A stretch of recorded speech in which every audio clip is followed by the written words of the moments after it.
Pernahkah kamu duduk diam di tepi sungai, mendengarkan alirannya yang lembut tapi pasti, menyaksikan bagaimana ia menari melewati batu-batu, menerobos semak, dan terus bergerak tanpa ragu?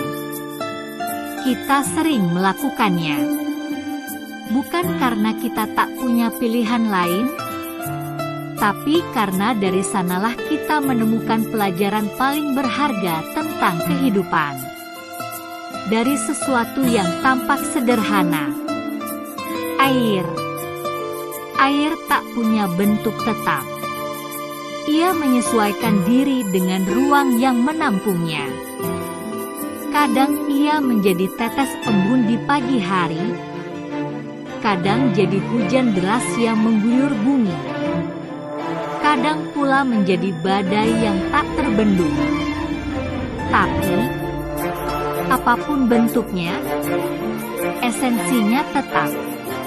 Air mengalir, tidak pernah diam, dan tidak pernah menyerah. Kita belajar, hidup ini tak akan pernah berjalan lurus. Kadang kita bertemu dinding tinggi yang tak bisa kita panjat. Kadang kita masuk ke dalam lubang gelap yang tampaknya tak punya pintu keluar. Tapi seperti air, kita bisa memilih menyerah atau mengalir mencari celah. Air tidak menabrak dinding keras dengan kemarahan. Ia tidak memaki hambatan di hadapannya.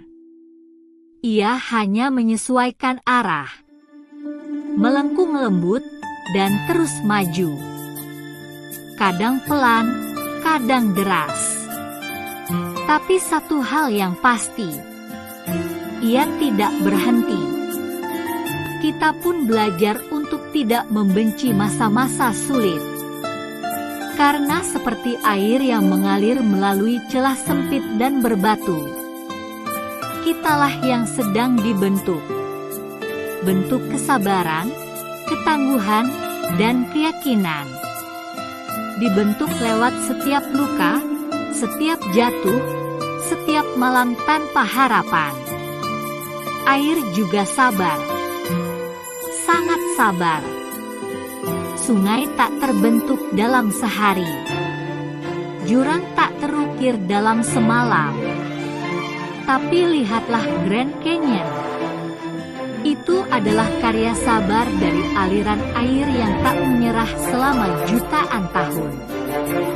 Dan disitulah letak pelajarannya. Kita tidak butuh hasil instan. Kita tidak perlu validasi dari dunia yang terburu-buru. Yang kita butuh hanyalah satu hal: kepercayaan pada proses diri sendiri. Seperti air yang tahu bahwa walau butuh waktu, ia akan sampai ke laut. Bahwa walau dihina karena keruhnya, ia tetap punya tujuan. Dan saat waktunya tiba, bahkan keruh itu pun akan mengendap, dan kejernihannya akan tampak. Air juga tidak pernah membandingkan dirinya dengan yang lain. Ia tidak iri pada angin yang terbang, atau api yang membakar. Ia tahu perannya. Ia tahu kekuatannya. Dan dari sanalah kita bisa belajar. Kita tidak harus menjadi seperti orang lain. Kita hanya harus menjadi versi terbaik dari diri sendiri. Dan terus mengalir, meski perlahan. Maka ketika hari ini kita jatuh, kita ingat air yang tumpah ke tanah.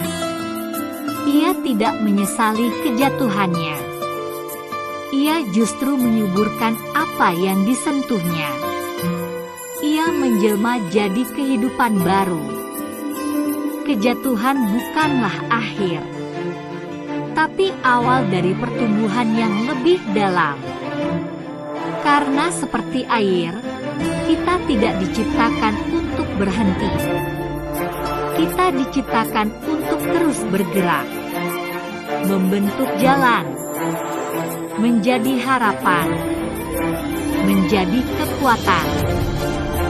Kita bisa belajar dari air, dan karena itu, kita tidak akan pernah